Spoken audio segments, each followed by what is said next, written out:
लेकिन उसी को उन्होंने एहसास दिलाया और काफी अच्छा वोट दिया उन्होंने उनको। फिर 1989 में चुनाव लड़े, क्योंकि उपचुनाव का हिसाब के बाद फिर लाभ चुनाव हुआ तो उन्होंने राजीव गांधी के खिलाफ कमेटी से पर्चा भरा और एसकेएल भगत पूर्वी दिल्ली से लोकसभा से 2 जगह से पर्चा भरा। 2 जगह से उन्हें जीत तो नहीं मिली, लेकिन बहुजन समाज पार्टी की ख्याति पूरे देश में फैल गई। वे कहा करते थे कि पहला चुनाव हारने के लिए लड़ा जाता है, दूसरा हराने के लिए और तीसरा जीतने के लिए लड़ा जाता है। चुनाव से कभी घबराना नहीं चाहिए। आप संघर्ष करते रहे, समाज में चलते रहे, एक नए की मंजिल तक पहुंची जाए। अंत में 1991 में इटावा लोकसभा सीट से वे लोकसभा में चुने गए। इटावा का जो आम चुनाव 1991 का मध्यवर्ती चुनाव हुआ था, उस समय ये सेशन ने उपचुनाव को स्थगित कर दिया था, वहां हिंसा हुई थी। बाद में जब कुछ दिनों के बाद चुनाव हुआ तो उसी समय इटावा लोकसभा सीट से मानवता राम जी पर्चा भरे थे बहुजन समाज पार्टी से, और उसी तरह मुलायम सिंह यादव विधानसभा के चुनाव 10 से लड़ रहे थे। उनकी पार्टी चंद्रशेखर की पार्टी थी जो है उस समय लड़े थे।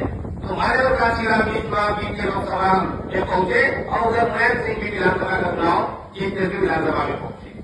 फिर 1992 में बाबरी मस्जिद कांड हुआ। उसके बाद दिसंबर में फिर उपचुनाव 93 में हुआ। 93 में सपा बसपा की गवर्नमेंट बनी। पहली बार सत्ता में बहुजन समाज पार्टी 1984 में बनी, 1993 में शामिल हो गई। लेकिन वहां 2 साल के बाद कुछ घटनाएं घटी थी और समर्थन माधव काशीराम जी को वापस लेना पड़ा। समर्थन वापस लेने के बाद कुछ ही समय के लिए भारतीय जनता पार्टी के सहयोग से सरकार बनी।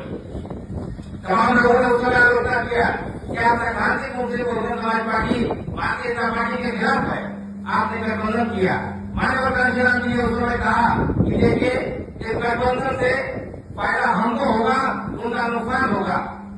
हम अपने हिसाब से काम करेंगे जो है, और फायदा बहुजन समाज पार्टी को होगा, आगे बढ़ेगी। और नहीं हुआ, 4 महीने ही गवर्नमेंट चली, लेकिन मानव काशीराम जी ने पारिवारिक के लिए अपने हिसाब से सरकार चलाई। पहले 4 महीने के बाद फिर गई, दोबारा अपनी सरकार बनी थोड़े दिनों के लिए, लेकिन बहुजन समाज पार्टी मजबूत होती चली। तो 1991 में जब लोकसभा के सदस्य बने तो राज्य चुनाव 1996 में हुआ, जब पंजाब के होशियारपुर से चुनाव लड़े, वहां से लोकसभा में चुन करके आए और लोकसभा के सदस्य बने। उनके भाग्य आज भी जब लोकसभा में जो किए गए हैं, अपनी बातें जब सुनिए तो आदमी दिमाग खुल जाता है। कैसा नेता